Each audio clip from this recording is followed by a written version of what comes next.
All right, students, the today's topic is about modals auxiliaries. There are different kinds of auxiliary we use in our English sentences and English language in written and even in the speaking discourse. But this the modal auxiliary is quite different from the other kind of auxiliaries. One type of auxiliary is that type of auxiliary which help the main verb in order to form the different tenses. Let's suppose is, doing, was, doing, will be doing. So is, will be, and are and was. These are the B auxiliaries. They are called B auxiliaries. So B auxiliaries are those auxiliaries which help the main verb to form the tense of, to denote the tense of a sentence. Similarly, when we talk about the modal auxiliaries, so modal auxiliaries are also not, they are not termed as the main form of the verbs, but they also help the main verb to tell something more about the main verb. Let's suppose they play well. Let's suppose if the sentence is like they play well. But if I include any kind of modal auxiliary in that, it would definitely denote a particular purpose, the ability, or you can say that the permission or like necessity of something. Let's suppose they can play. Now, can is the modal auxiliary here. So it definitely changes the meaning of the whole sentence in a bit way, right? So if I ask you to make different sentences using different models like these: can, could, may, might, must, have to, need to, ought to, should. So obviously the making of these sentence would be taking, not more than 3 or 4 minutes. You can make each of the words a sentence. You can change each of the word into a sentence in a very few time.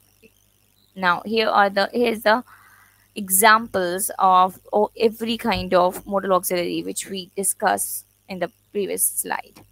So Lisa can speak French. When I was a child, I could climb trees. You may start your exam now. They might not buy a house at all. You must have a passport to cross the border. You have to visit us while you are in town. I needed to drink a few cups of coffee in order to stay awake. Should I call a doctor? You ought to have your car serviced before the winter. Now, if you analyze every sentence, you can easily get the idea that each sentence does have a proper main verb, or you can say that action verb is there. We cannot make the sentence like this, that Lisa can French. When I was a child, I could trees.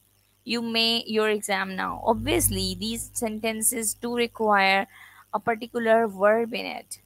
So let's talk about the first sentence, that is Lisa can speak French. Now, if the sentence is like this, it would definitely used to tell the ability of Lisa, that Lisa has the ability to speak French. Similarly, when you talk about the second sentence, when I was a child, so it when I was a child, so was indicating that it is the past, it is in the past time. When I am a child, no, it is like I was a child. When I was a child, I could climb trees. Now, could, however, could is also showing the ability, but it is showing the ability in the past time, not the present. If it would be in the present, it would be like I can climb trees, right? Now you may start your exam now. This is, giving the permission to someone. Probably a teacher is asking student that now your time has started. Now you may start your exam. Now you may start your paper. Now you may start your writing. So this is may. This may is used to show that somebody is giving someone the permission of something. They might not buy a house at all. Now it is talking about any kind of, perception, assumption about something. Like probably they do not buy the house, and they might not means the possibility of something, that it is assuming, and it is the assumption of the speaker or the writer that probably they won't buy the house, right? You must have a passport to cross the border. Now, what is the usage of must here? If we give a thought to the sentence, it would definitely tell us a necessity, kind of necessity, that you must have a passport to in means if you don't have the passport you cannot cross the border. So it's a must thing. So must is showing the necessity of some particular action. You have to visit us while you are in town. So it is also it is also somehow linked with the must, but it is telling more about, not an obligatory thing, but when we eagerly want someone to do something. So you have to visit us means, like, we are bounding someone to do, because it would definitely return in pleasure. I needed to drink a few cups of coffee in order to stay awake. Now, I needed to. So it is also showing us a necessity. But there is a slight difference among these kinds of sentences, like must, have to, needed to. So needed it means that if I don't do this, I wouldn't be able to do the other task. So there is a link between the two things. Now, the second last sentence is, should I call a doctor? Now, should I call a doctor is, you know, uh, probably asking about the recommendation, that should I do this, or, it is possibly one of the possible solution one is discussing with the other person.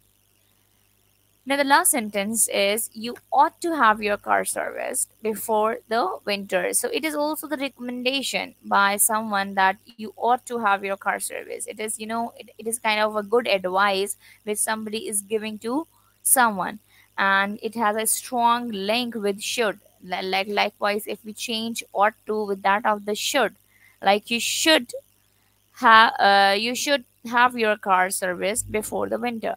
Now, it sentence would definitely tell that it is also the recommendation by someone, but it is, a strong recommendation that you should do this. But that means if you don't do this, it would result in a bad scenario.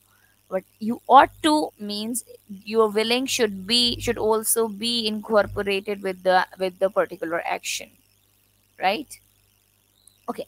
Now, here comes the definition of modal auxiliary. So, a modal auxiliary is a type of auxiliary helping verbs that is used to express, means obviously auxiliaries do help the main verb. So, they would definitely be called as helping verb. So, they are used to express, but when we talk about the modals, so modals are those words which are used to express particular intention in the sentence, like probably it's ability of something, or the possibility, or permission, or obligation, right? Okay, now ability. For the ability, what kind of modal auxiliaries we use in the sentences? We use can, could, and be able to.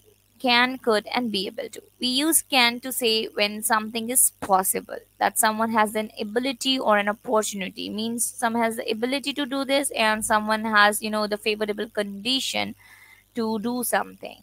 So she can go to the music room. Probably it's she must be in the building where the music room was. So so we can also say that she can go to the music room.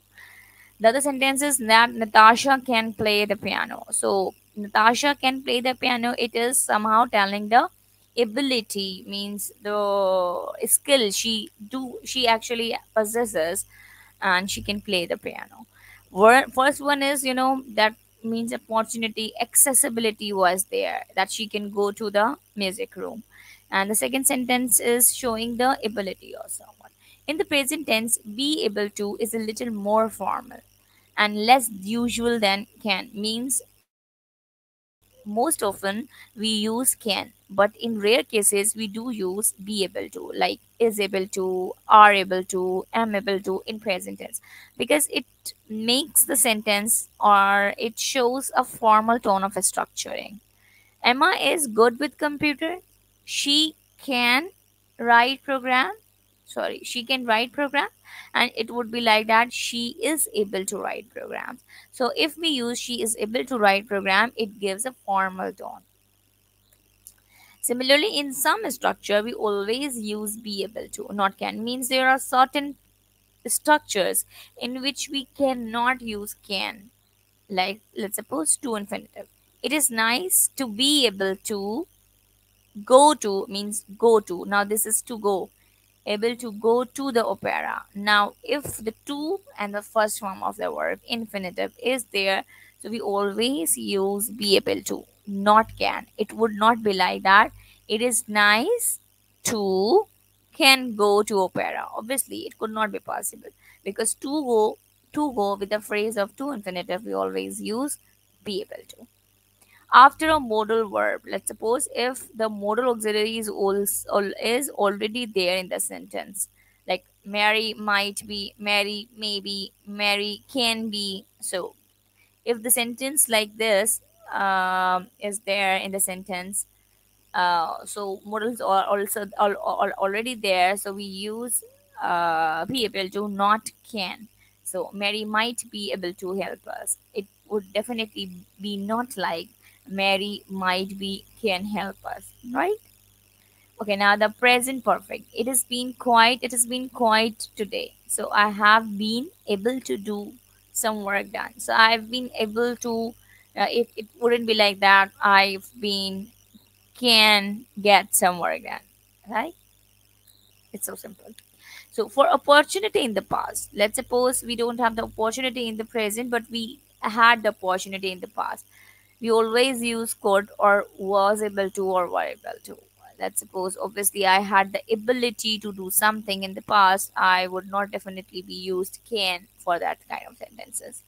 To say that the ability or opportunity resulted in a particular action, something that really happened, we use was able to or were able to, but not could. Let's suppose there is a happening which has resulted in something. So, and in that kind of cases, we use were or was able to, not could. Let's suppose the first example is the previous one, the example of the opportunity, and then the other thing. The plane was able to take off at 11 o'clock after the fog had lifted, right? Now, the plane was able to. Now, it is telling the ability in the past time. So, when we cannot say that the plane can, right? So we can use that the plane could take off at 11 o'clock or was able to take off at 11 o'clock after the fog had lifted. Now, the other sentence is luckily, Mark was able to get the work done or succeeded in getting the work done in time. It would not be like that. Luckily, Mark can get the work. Oh, sorry, could. Luckily, Mark could get no, because it is showing that something has done appropriately which resulted in an appropriate action, that the work done in time. This is the other action which was dependent on the ability of the word of the Mark, which he actually has done. Now, for the permission, what are the modal auxiliaries we use to show the permission, to grant the permission? Asking permission, like this permission, for taking the permission we use can, may, could, or be allowed to. So can I use your pen? This is also a sentence which is showing that somebody is taking the permission by someone. The other sentences, could we borrow your letter please? Could we borrow your letter please? Now this is also another form of taking permission. And the third one is, may I see the letter? So this is also the sentence which is showing that somebody is taking the permission. And the last one is, am I allowed to listen your speech? Now this is also the sentence which is showing the permission taking. Now, what is the difference? It means these are the four sentences which can be used in every way, in every kind of sentence, which we can use in every kind of sentences which is intended to take the permission by someone. Could often sounds more polite than it. What is the difference between could and can? That could is a bit polite. Now can is, rather informal. You can say that these kinds of structures we use with your, with our friends, with our colleagues, with our, siblings. So, see, can I do this? Can I have your pen? Can I go along with you? So these are the things which we use in our, informal kind of tone. But when we are taking the a bit formal, or you cannot say not a formal but a polite way. Let's suppose we are talking to our teachers, or we are talking about talking to our, or we want to take the permission with our adults, by our adults or by our parents. So we use could is, a bit polite. May I see the letter? Now the may I see, may is a bit formal sentence. Means may we use actually the sentences with may when we are addressing to, or to some kind of authoritative person. Like let's suppose हम boss से बात कर रहे हैं, हम फिर principal से बात कर रहे हैं. So it would, be definitely represented by using may. And am I allowed to listen your voice? It is rather more formal, and it is, not often used in speaking, but it is somehow used in written discourse. Okay, now giving and refusing permission.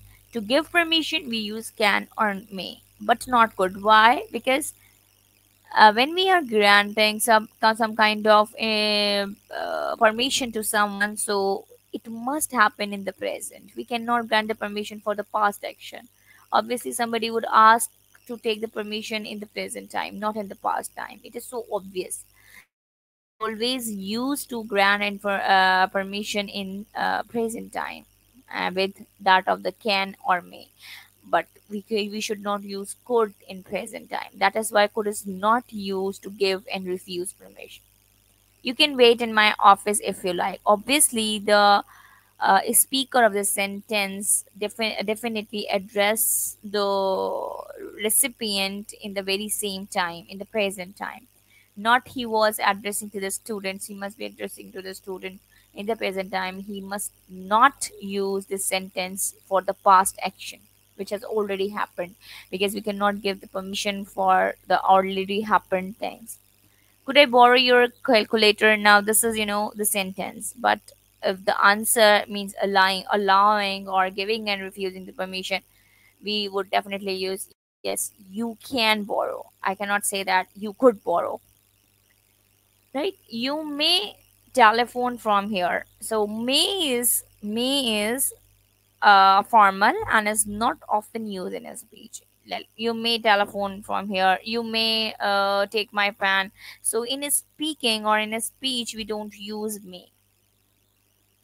To refuse permission, we use cannot or may not, but obviously not could not. Could we picnic here? So I'm sorry, I'm afraid you cannot. We cannot say that you could not, because it would definitely reflect the past happening, and we always grant the permission in the present time. Members may not bring more than two guests into the club. Now, may not is showing a formal tone, because probably the this sentence is written on the board or on a name brochure or pamphlet. So, to talk about rules made by someone else, we use can, could, or be allowed to. Let's suppose we have made a list of some kind of rules which would be addressed to, the visitors. So we use can, could, or be allowed to. And be allowed to is more often used in writings. We use can to talk about the present, and we use could for the past. Simple. So each passenger can take one bag onto the plane. Now, obviously, if the happening, or if the this kind of rule is denoted to someone which happened in the past, which was there in the past time, so we can use could. In the 1920s, you could drive without taking it. Now it is, a specific time, 1920. Now it does not happen. So when we are reflecting the ability in the past time, so we can use could. We can also use be allowed to. Let's suppose for general permission in the past, we use either could or was verb. Means I could always stay. Sorry, I could always stay. It would definitely be like that. I was allowed to or to stay always. Right. Now, possibility and certainty. Now, definitely, possibility means, let's suppose if I say that it may rain, it might rain, it could rain, it must rain. There is a slight difference between each sentence. So the possibility, the percentage of possible situation varies from one sentence to the other sentence. If we say that it must rain, and if we say that, sorry, if we say that it may rain, so there is a huge difference between the both sentence, because one is showing the 100% possibility, and the one probably is saying the 20% possibility of some happening. We use may or might to say that something is possible, or that it is quite likely. Means we are not sure, but it could happen. So we can use them for the present or the future, that it may be a bomb, it might be a bomb. Perhaps means we are not sure, but we are, after looking at the condition of that thing or the structure of something, we are just discussing that it may be a bomb or it might be a bomb. We can use could to say that something is possible, that it can, if we change the similar sentence into the can structure, it would be like that, it can be a bomb. So now the percentage of possibility has increased. Now if I say that the story could be true, now if I say that could be true, I suppose this is possible. First one is perhaps, means the chances were less. Now in the second sentence, when we use could, the possibility becomes a bit uh, more. Sometimes could means only a small possibility. Sometimes you could win £1 million. You could win means it was the possibility in the past time that you could have done this. In some situation, we can use may, might, or could. Means there are some situation in which we use any of them. Like it may rain later, it might rain later, it could rain, right? So these are the most common structures we use in our daily life. So it is showing possibility with respect to the percentage. We use must when we realize that something is certainly true. Means there's a certainty about some happening, that I am damn sure that you must recover, or you must be recovered after some time. So it means that I am a bit sure about something, so there is a certainty in it. Say so now she isn't answering the phone. She must be out. Means must be. I'm certain about this thing. We use can't when we realize that something is possible. Let's suppose we are talking about possibility now. So we can also use can if we are saying that it could happen or it could not. It means is it possible or not possible.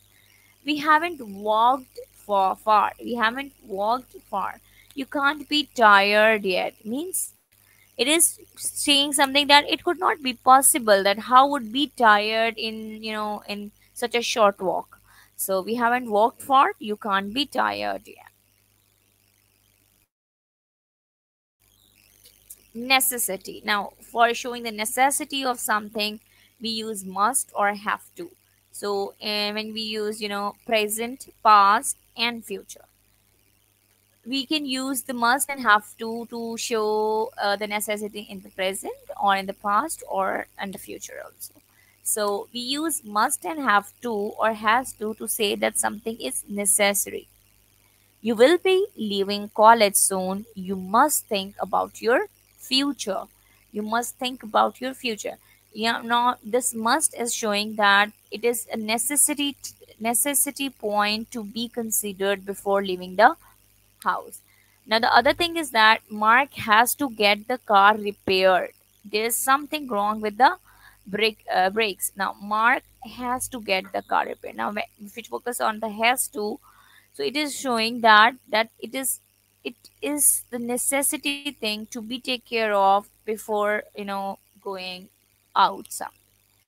Means Mark has to get the car repaired. I mean, he has to do this urgently because it there's something wrong. There is something possibly there could happen worse scenario, right? So these are the things we can use. Now necessity mustn't, or you can say that must not or needn't. This is also called need not. So if we are saying that, obviously it must not be necessary, it mustn't necessary. So if we are saying this kind of sentence, it means that it is showing that there isn't any necessity of doing something. We use mustn't to or must not to say that something is a bad idea. I mean, it should not be done, right? So it does not have any necessity to do, or means you can say even that it is a necessity to avoid something. If we are saying that must not be done, you must not drop these glasses, they will break, because it is a must thing to avoid. Because if you drop these glasses, it will break or they will break. So you must not drop those glasses. Now we use need not when something is not necessary. Means you need not wash those glasses, they are clean. Now there's a difference between must not and need not. Must not means you're bounding someone to do something in order to be safe or in order to get the best result. When we talk about the need not, it means that need not means you don't have any kind of obligation or any kind of necessity to do something, and they are clean. You needn't wash those glasses, they are clean or they are already clean. We use don't have to or don't need to when something is not necessary, right? Means don't have to or don't need to. So if I say that you don't need to memorize each and everything because something is not, because probably memorization is not a good attempt, or probably it is not necessary because you can attempt the paper without memorization. So teachers often use these kind of sentences that you don't need to do this, you don't need to work in that way. You don't, means you are bounding something that probably these are the not necessary thing. The meaning is the same as needn't. They both have the same meaning. Needn't and don't need or don't have to. We use didn't need to when something was not necessary. We use didn't need. Obviously, was not. Not was not. If we talk about something which wasn't necessary in the past time, we use did not need or didn't need. Standing was not necessary because there were seats. Sorry, was not necessary. So what was not necessary means obviously that it is not the necessity in the past time. Mark didn't need to hurry. No, didn't need to. He had a lot of time. He drove slowly along the motorway. So this is one of this possible example of didn't need to, because it wasn't the necessity of that time. Means he had the enough time, he could have driven the car slowly, so he didn't need to be hurry. We use needn't have or a past participle for something we did which we now know was not necessary. Means at the past time now we come to know that it wasn't a necessity. Like for example, like booking a table. Let's suppose the example is given here that Mark needn't have to hurry, or you can say that have to be hurried.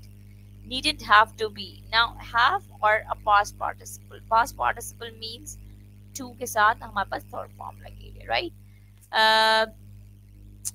After driving at top speed, he arrived half an hour early because he didn't have to hurry.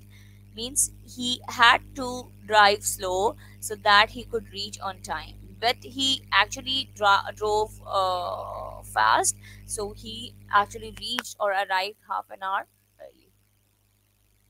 Now, should, ought to, had better, and be supposed to. What are these verbs, modal auxiliaries used for? Or used for? We use should and ought to. Say means what is the best to say, what is the best thing or the right thing to do. Means if we are suggesting someone to do something, so we use should or ought to. There is no difference in meaning. We don't have any kind of discrimination among these two things like should or ought to. Let's suppose you are not very well, perhaps you should see a doctor. So if I say that you're not very well, perhaps you ought to see a doctor. Ought to means probably the speaker or the writer is giving or tries to give a suggestion, a good suggestion to someone that you should do this or you ought to do this. Your uncle was very kind to me. I ought to write him a letter of thanks. So this is something which I am reminding myself to do. I should do this. I ought to write him a letter of thanks. We use had better to, right? Had better to say what is the best thing to do in a situation, right? It is cold. The children had better wear their clothes. Means probably children are in the current situation. Means at the time of the speaking, the children were not wearing the clothes. But when the speaker says that it is very cold or it is cold now, the children had better wear their coats. Had better means it could be a good thing to do previously in order to save from the cold. So had better wear this and had better done your work done. So these are the things which we use. So these are probably there are different kinds of should, ought to, had better, and be supposed to. Let's suppose if we talk about be supposed to, so it would be like that you are not supposed to do this. So let's suppose just make example of be supposed to, like you are supposed to submit your assignment by today so that everybody's assignment is submitted. Now be supposed to means I am bounding someone, I am suggesting someone that it should be done in that way so that all of the assignments would be gathered in a proper way. So be supposed to is also used. Now whenever the word be is written, it means that it must carry an auxiliary in it. Likewise is, am, are, was, were, and will be or shall be. Shall be is not often used in these kinds of sentences. And in American language, the word or the modal auxiliary shall is used to show some kind of some kind of it has some kind of link with the modal auxiliary. So it shows some kind of possibility of something like that. It must not be synonymically used with that of the will. I will do this, and if I say that I shall do this, so it means that I have some kind of particular intention in doing that thing. And if I say that I will do this, so it means that I have a target of doing something in future time. If I say that I shall, so it means that it has some intention of my own will as well. So if you can have a clear concept about modal auxiliaries, so they do have a strong linkage between them. They are most oftenly confused with each and other. But why do we use these sentences? It actually set your tone according to their structure. What kind of structure we should opt in the writing? So whatever I have told you in the slides, that you should have to opt the formal structuring in your writing. So be allowed to, be supposed to, these kinds of structures are should be used, or they are encouraged to use in the writing. And when we talk about the speaking, we can use any of the structure depending on the addressee of our speech. For example, let's suppose if I say that I am writing something, so we probably if I'm making the list of the rules of something, so I must use students under or children under the age of 16 are not allowed to, so are not allowed to. We cannot say that they can be in the examination hall, but it should be like, it would be definitely better to write in that way, that if we are using that children under 18 years are not allowed to. So these are the common things which we should follow while writing something. Modal auxiliaries do have the similar kind of meaning in the English, in the Urdu, that if we address someone by aap, or either by tum or by tu, so there's a difference between these three words. However, the meaning of all the three words are same. Means if we say that आप क्या कर रहे हैं and तुम क्या कर रहे हो और तू क्या कर रहा है, so these are the sentences which do have the very same meaning, but the speaker, the tone of the speaker totally or entirely changes in each of the sentences. So this is the very same difference which we can show through the modal auxiliary, through the appropriate choice of modal auxiliary within the sentences, right? So English does have the very similar kind of structuring in writing and even in speaking. So you better can understand these things when you read a lot. If you read a lot, you can get the grip over these kinds of structures in a very proper way. So this is here we end our this class, and I hope that everything is clear about the modal auxiliary. You can make similar kind of structures on your own for practicing. Thank you.